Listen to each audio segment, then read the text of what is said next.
Du coup, maintenant, on va étudier cette fonction U équivalente. On va s'intéresser à déterminer d'abord sa période. Rappelez-vous, hein, quand on a une fonction circulaire, en général, on utilise d'abord sa périodicité, puis sa parité, ou d'abord sa parité, puis sa périodicité, peu importe l'ordre, pour se restreindre sur l'intervalle d'étude. Donc ici, on vous demande simplement la période. Donc montrer que 2pi sur 3 est une période, ça veut dire démontrer que U équivalente donc de t plus 2pi sur 3, eh bien c'est égal à U équivalente, à la tension équivalente de t. C'est-à-dire qu'on peut enlever ce 2pi sur 3. Eh bien, je vais appliquer ma formule ici.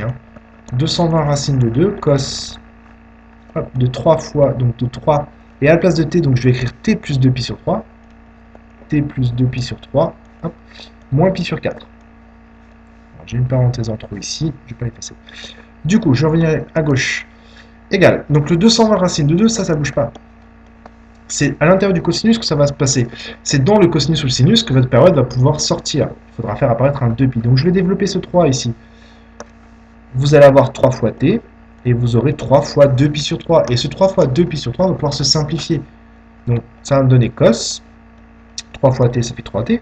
3 fois 2pi sur 3, eh bien ça fait 2pi. Et le moins pi sur 4 ne bouge pas. Et on y est presque. Dès que vous avez un 2pi ou un moins 2pi dans un cosinus ou un sinus, vous pouvez le barrer. Pourquoi? Parce que la fonction cosinus est 2pi périodique. Donc si elle est 2pi périodique, vous pouvez enlever des 2pi autant que vous voulez dans un cosinus.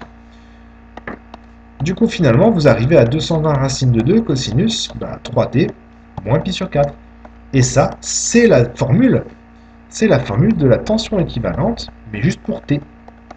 Ce qui veut bien dire que la fonction U équivalente, donc U avec 2t, est 2pi sur 3 périodique.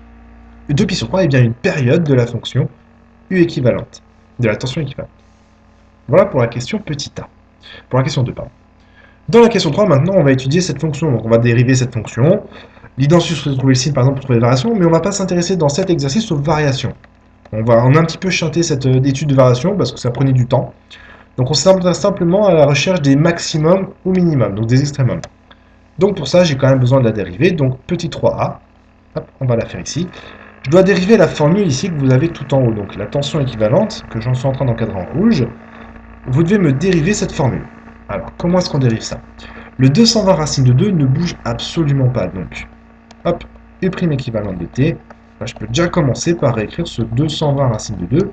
C'est un coefficient. C'est un nombre qui est multiplié par une expression où il y a du t. Donc, ce nombre multiplié ne va pas bouger. Je l'écris. La dérivée de cos, c'est du moins sinus. Donc, fois moins sinus. On réécrira toute la parenthèse. Donc c'est le cos u que je suis en train de dériver. La dérivée de cos u, c'est moins sinus u, sauf qu'il y a le u' qu'il faudra faire apparaître. Donc la dérivée de 3t, la dérivée de cette parenthèse de 3t moins pi sur 4, c'est 3. Donc ce fois 3, il faut le mettre quelque part. Allez, on va le mettre à la fin. Donc, ici, ce moins-là, je vais mettre entre parenthèses. Et maintenant, je vais essayer de simplifier un petit peu ça. Donc le moins, je vais l'écrire devant. 3 fois 220, ça fait 660. Racine de 2. Et maintenant, je mets le sinus. 3t moins pi sur 4. Donc voilà la dérivée de ma fonction. Donc, première question, déterminer la fonction dérivée de la tension équivalente, eh bien c'est ça.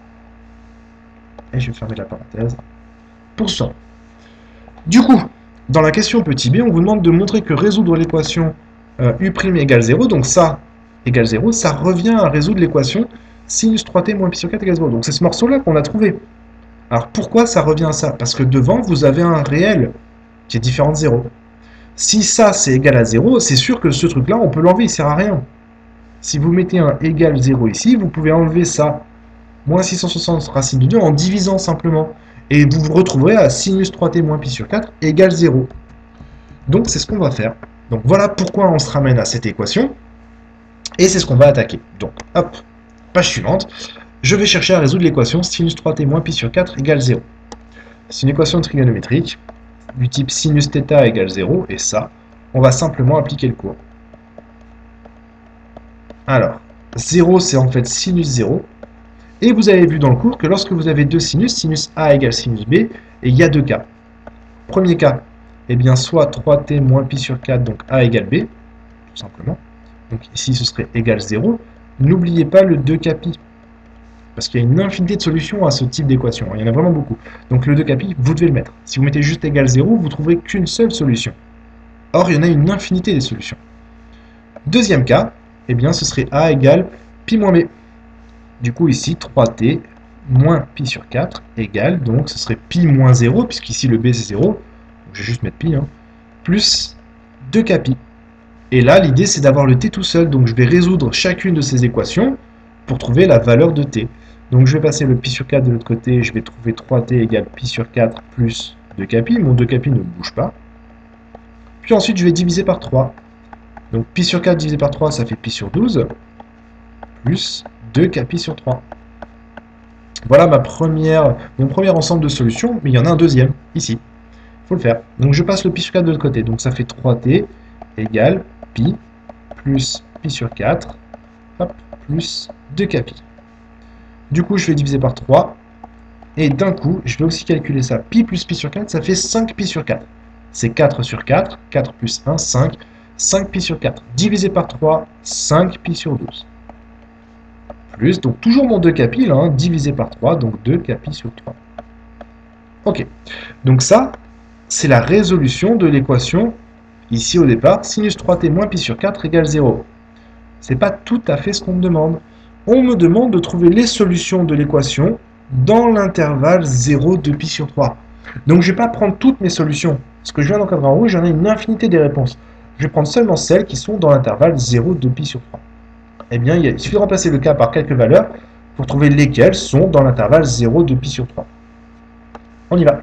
Si vous remplacez k par un nombre négatif, vous aurez en fait, donc ici dans ce premier ensemble, hop, si k égale moins 1, vous allez trouver pi sur 12 moins 2 pi sur 3.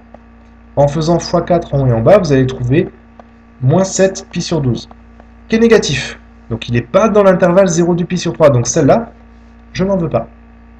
Si k égale 0, vous trouvez pi sur 12, puisque le 2k pi sur 3 va disparaître. Pi sur 12 est bien compris entre 0 et 2 pi sur 3. 2 pi sur 3, vous le mettez sur 12 pour bien comparer, en faisant x4. 2 pi sur 3, c'est 8 pi sur 12. Donc pi sur 12 est plus petit que 8 pi sur 12, ça marche. Donc celle-ci, elle est bonne. Donc ça me fait déjà une solution. Ensuite, je vais prendre le cas suivant, k égale 1. K égale 1, vous allez faire pi sur 12 plus 2 pi sur 3. Et forcément, c'est plus grand que 2 pi sur 3, puisque vous faites 2 pi sur 3 plus quelque chose. C'est pas bon. Donc dans ce premier ensemble en cadran rouge, il n'y a qu'une seule solution, pi sur 12, qui va m'intéresser pour répondre à la question petit b. Je vais faire le même type de raisonnement sur le deuxième ensemble, ici. Donc je vais partir de k égale moins 1. Le choix des cas que je suis en train de prendre, c'est pas un petit peu au hasard, il faut tâtonner. Si je prends un premier cas moins 1, si jamais ça avait été dedans, j'aurais dû vérifier moins 2, puis moins 3. En fait, je vérifie moins 1 parce que je vois directement, en faisant un petit calcul mental, c'est pas très compliqué, que c'est pas dedans, ça marche pas. Je vois aussi que quand je remplace k par 0, ça marche. Donc je dois vérifier en fait autour de 0 pour m'assurer qu'il n'y en a pas d'autres. Donc si vous prenez k égale moins 1, vous allez trouver donc 5 pi sur 12 plus donc moins 2 pi sur 3. Donc moins 2 pi sur 3, ça fait moins 8 pi sur 12, en faisant x4 en haut et en bas. 5 moins 8 moins 3, c'est moins 3 pi sur 12, qui est négatif. Donc qui n'est pas dans l'intervalle qui m'intéresse, à savoir 0, 2 pi sur 3. C'est pas la peine, celle-ci n'est pas bonne. Si k égale 0, c'est facile, ça fait simplement, donc ça on peut le barrer, il faudrait juste 5 pi sur 12, donc 5 pi sur 12, c'est bien plus petit que 8 pi sur 12, qui est égal à 2 pi sur 3, donc celle-ci est bonne.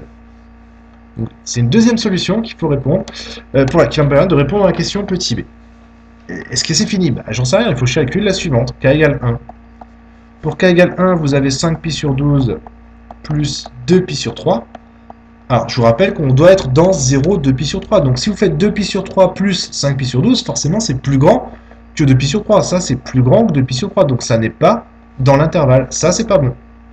Au final, dans la question petit b, vous n'avez que deux solutions.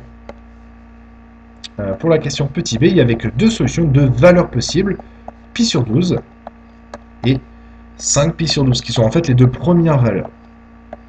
Alors, ces deux valeurs correspondent à quoi? Eh bien, ce sont les racines, rappelez-vous, de la dérivée de u équivalente. Donc, ce sont les racines, les solutions de u' équivalente égale 0. Ces racines de la dérivée, du coup, correspondent en fait à des extrémums. Quand la dérivée s'annule, vous atteignez un extrémum, soit un minimum, soit un maximum local. C'est pas forcément un maximum sur toute la fonction, Mais en tout cas, autour de pi sur 12, ici, c'est soit un maximum, soit un minimum. Autour de 5 pi sur 12, 5 pi sur 12 est soit un maximum, soit un minimum. Du moins, le maximum minimum est atteint en 5 pi sur 12. Alors, voilà pour la question 3b, pardon. Et maintenant, on va s'intéresser du coup à 3c. À l'aide de ce qui précède, et en servant de la calculatrice, donnez la valeur du premier instant pour lequel la tension à la sortie des deux générateurs sera minimale. Alors, pourquoi ils vous disent de vous servir de la calculatrice? Pour vous éviter d'avoir à faire les variations. On ne vous a pas demandé de trouver les variations, donc il n'y a pas à faire de tableau de variation. À la calculatrice, si vous tracez, vous allez trouver quelque chose qui ressemble... Alors, je vais le faire très grossièrement, mais parce que j'ai pas les valeurs, mais ça ressemble à quelque chose comme ça. Voilà. Donc ça va d'abord monter, ici un maximum, puis ça va redescendre, et ici un minimum. Et vous venez de démontrer que la première valeur, le premier extrémum, c'était pour pi sur 12, et le deuxième extrémum, c'était la solution du petit b, la deuxième, c'était 5 pi sur 12. À la calculatrice, on voit bien que le deuxième extrémum, c'est un minimum. Donc, le premier... Alors, comment vous déposez la question, que je réponde correctement? Le premier instant pour lequel la tension sera minimale. Donc, la tension sera minimale. Donc, sur l'énoncé, en fait, sur votre copie, vous avez simplement à faire ce petit schéma en disant à la calculatrice, hop, on fait simplement cette petite courbe. Ce pi sur 12, il n'est pas à lire sur la calculatrice. Vous venez de calculer les premiers extrémums. Donc, vous savez que la première valeur qui va vous donner un maximum ou un minimum, ce sera pi sur 12. Donc, le premier palier ici où vous allez en fait avoir une espèce de bosse, c'est forcément la première valeur que vous allez trouver, pi sur 12. La deuxième bosse, ce sera forcément la deuxième valeur que vous allez trouver, à savoir 5 pi sur 12. La tension sera minimale pour la première fois, parce qu'évidemment, c'est une fonction cosinus, elle va faire que ça, osciller. Donc, pour la première fois, à 5 pi sur 12, alors je ne sais plus si c'était en secondes ou en minutes ou en heures, ça doit être des secondes, j'imagine. Je l'ai plus en tête. Hop. Si on revient en arrière, mais c'est pas très important. Du premier instant. Donc il faudrait que je revienne à l'énoncé précédent et je l'ai pas sous les yeux. Je l'ai là. T est le temps en secondes. Donc ici 5 pi sur 12 secondes. Et cette réponse, elle me convient pas. Alors elle me convient pas. Elle est rigoureuse, c'est une valeur exacte. Mais quand on fait une phrase en français, quand on répond à un problème concret, on s'attend pas à une valeur exacte. On veut une valeur approchée. Donc ça, c'est à calculer à la calculatrice. Je vous laisserai le faire pour trouver la valeur à répondre. D'accord? Donc il faut calculer 5 pi. Donc 5 pi, ça fait à peu près 5,5 fois 3, 15. Divisé par 12, on est à 1 seconde et quelques, donc 1, quelque chose. Donc ça, c'est à faire à la calculatrice. Et voilà pour